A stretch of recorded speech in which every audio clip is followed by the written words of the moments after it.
So we are dealing with two types of space dentation. First is primate space, second is physiologic या development space. So the primate space are present between the upper lateral incisors and the canines.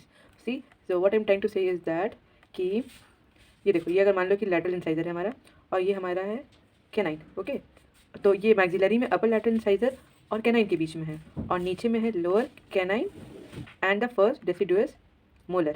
तो देखो यहाँ पे जो दांत है यानी canine के मीजल साइड में है और यहाँ पे कैनाइन के डिस्टल साइड में है, तो यही है primate space. These spaces are present between the upper lateral incisors and canine, present mesial to the maxillary deciduous canine and lower canine that is your first deciduous molar that is present distal to the mandibular deciduous canine. Moving ahead,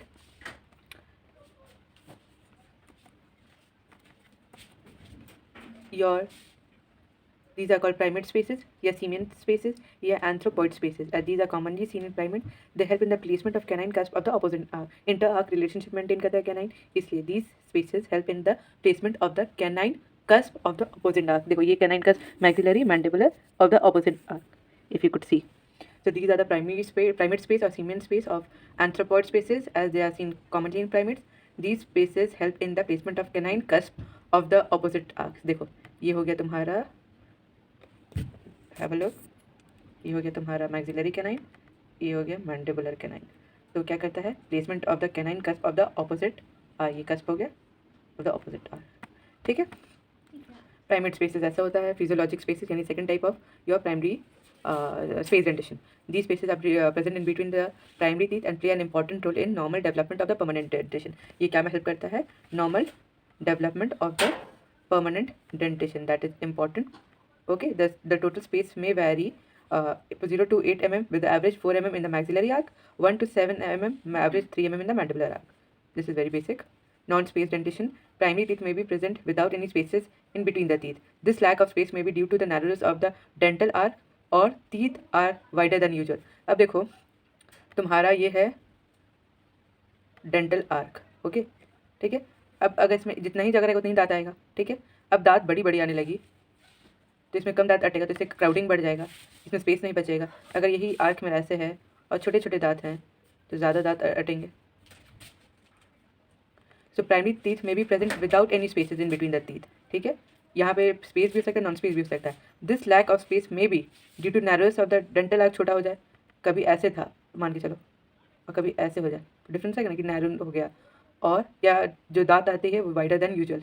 ये case, ये computer में थोड़ा problem है, ignore.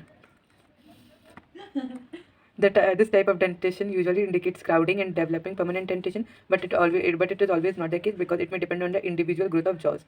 ये देखो इससे क्या होगा, क्राउडिंग हो गया टीथ का, लेकिन यही जॉ अगर थोड़ा सा बढ़ जाएगा तो क्राउडिंग नहीं होगा, इसीलिए हमेशा ट्रू नहीं होता है.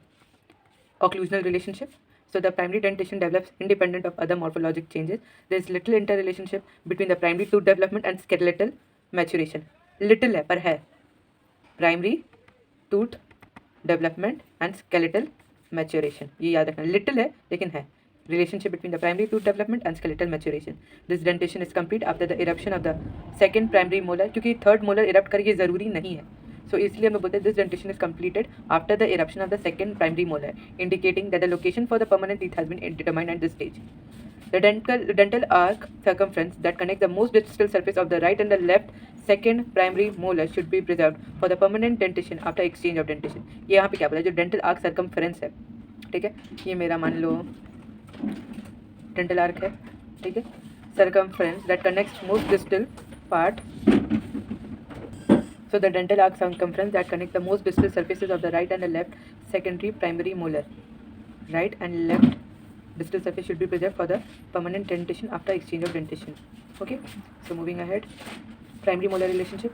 So the relationship of distal surface of the maxillary and the mandibular second primary molar is one of the key factors that influence the future occlusion of the. ये मेरा हो गया maxillary, एक हो गया mandible.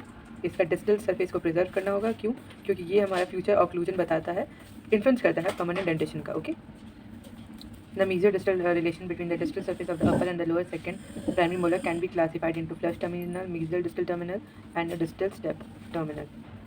So the mesio-distal relationship between the dental surface of the upper and the lower second primary molar इसको flush, mesial और distal में classify करते हैं.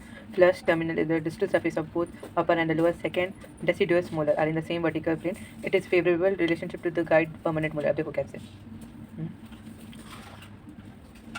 सो ये मेरा सेकेंड डेसिडुअस मोलर मैक्सिलरी, ये मैंडिबल। तो ये तुम्हारा गाइड करेगा, they should be line the same vertical plane, ठीक है। तो ये परमानेंट मोलर्स को गाइड करता है। I said before the distal surface of the upper and the lower deciduous molar are in the same vertical plane. It is favorable relationship to guide the permanent molars. Moving ahead to your mesial step terminal plane. The distal surface of the lower second deciduous molar is more mesial to the distal surface of the upper. कहने का ये मतलब है कि ये मेरा ऊपर का हो गया, मतलब मैक्सिलरी सेकेंड मोलर, ओके। ये हो गया नीचे का, तो दिस इज़ मोर मीजियल। हम लोग मैंडिबुलर टीथ के हिसाब से ही नाम रखते हैं। तो लिखा हुआ है कि lower second deciduous molar is more mesial to the distal surface of the upper second molar. ये डिस्टल सरफेस है दोनों का, तो दिस इज मोर मीजियल, इसलिए इसको बोलते हैं मीजियल स्टेप टर्मिनल। कहने का फिर से मतलब ये है कि देख लो, अच्छे से समझ लो, बार बार कोई नहीं समझाता है, कि ये हो गया तुम्हारा मैक्सिलरी सेकेंड मोलर और ये हो गया मैंडिबुलर सेकेंड मोलर। तो दोनों का जो डिस्टल सरफेस है, जो मैंडिबुलर मोलर का होगा वो ज़्यादा मीजियल होगा compare to the maxillary molars. यही उल्टा हो जाएगा डिस्टल्स में, कि जब तुम डिस्टल स्टेप टर्मिनल करेंगे हम लोग, तो चलो स्लाइड ही बदल देते हैं। The distal surface of the lower second deciduous molar is more distal to the distal surface of, ये देखो ये हो गया तुम्हारा मैक्सिलरी, ये हो गया मैंडिबुलर। तो ये हो गया मेरा मानो कि मीजियल सरफेस, ये है होता ही है। तो ये जो तुम्हारा डिस्टल सरफेस है दोनों का, तो जो मैंडिबुलर मोलर होगा सेकेंड मोलर, इसका मोर डिस्टल होगा, okay, compare to the maxillary. तो इसको बोलते हैं डिस्टल स्टेप टर्मिनल, ओके। अब देखो मोलर इंटरआर्क रिलेशनशिप, ये इस डायग्राम के बेसिस पे भी समझ जाओ। Flush terminal rely on the same vertical plane, distal mandibular more forward, okay. Distal step mesial step, the distal surface is more mesial. घबराना मत, क्योंकि मैं समझ रही हूँ कि सबको ये डायग्राम समझ नहीं आ रहा होगा। ये देखो ये लेफ़्ट साइड का है, ओके। तो ये लेफ़्ट साइड का है, तो ये देखो डिस्टली है, डिस्टल सरफेस, और ये तुम्हारा दोनों लेफ़्ट साइड का है। तो इधर भी देखो ये ज़्यादा मीजियल स्टेप है। डायग्राम में लेफ़्ट और राइट इंपॉर्टेंट होता है, स्टेप बनाना भी एग्जाम में, तो ये सोचिए कि लेफ़्ट बना रहे हो या राइट बना रहे हो। Moving ahead, anterior teeth relationship. It is the distance which the incisal edge of the maxillary incisor overlap past the incisal edge of the mandibular. The average overbite is about 2 mm. पहले एक बार समझ लो, उसके बाद हम तुमको दिखाते हैं। Distance which the incisal edge of the maxillary incisor overlap vertically. ये तुम्हारा maxillary हो गया। ये मानो कि जस्ट अ 3D इमेज, जो कि नहीं समझ में आएगा तुम लोग को उतना प्रॉपर। ये हो गया मेरा मैंडिबुलर, ठीक है। तो जो वर्टिकल डायरेक्शन में इंसाइजल एज जो क्रॉस करता है उसको बोलते हैं overbite, okay. So it is the distance which the incisal edge of the maxillary incisor overlap vertically past the incisal edge of the mandibular. ये इंसाइजल एज है मेरा मैंडिबुलर का, तो जो ये डिस्टेंस है इसको बोलते हैं ओवर बाइट। ये एवरेज होता है 2 mm। ओवर जेट क्या, तो हॉरिजॉन्टल डिस्टेंस बिटवीन, अब ये देखो ये मेरा मैक्सिलरी टीथ और ये मेरा मैंडिबुलर, ठीक है। तो ये तो तुम्हारा हो गया ओवर बाइट।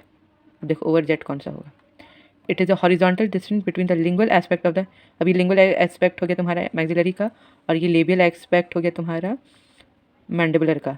तो ये जो डिस्टेंस होगा, ये डिस्टेंस हॉरिजॉन्टल डिस्टेंस जो यहाँ पे है उसको बोलते हैं overjet. It is the horizontal distance between the lingual aspect of the maxillary incisors and the labial aspect of the mandibular incisors when the teeth are in the centric occlusion. Average in primary dentition is 1 to 2 mm with a normal range of 2 to 6 mm। पहले वाले का 2 mm था बस। अब देखो ये diagram है, ये हो गया वर्टिकल वाला overbite, horizontal sorry overjet, और हॉरिजॉन्टल वाला ओवर बाइट। समझ आ गया। डीप बाइट, डीप बाइट में occur in the initial stages of development. The deep bite is accentuated by the fact that the deciduous incisors are more upright than the successors. The lower incisor edge often contact the cingulum area of the maxillary incisors. देखो ये तुम्हारा ये maxillary incisor, तो तुम्हारा सिंगुलम जो होता है वो यहाँ पे हो गया लिंगुअल साइड में। अब तुम्हारा जब मैंडिबुलर इंसाइजर इसके साथ कांटेक्ट में आएगा तो ये तुम्हारा इसको टच करेगा ना, तो lower incisal edge often contact the cingulum area of the maxillary incisors, ठीक है। Deep bite clear. The deep bite is later reduced, क्यों होगा, eruption of the permanent posterior teeth वो बड़ा होता है, अट्रेशन ऑफ द इंसाइजर्स, ठीक है। Then forward and downward movement of the mandible due to growth. Mix dentition अब next vlog में। Till then, please do subscribe.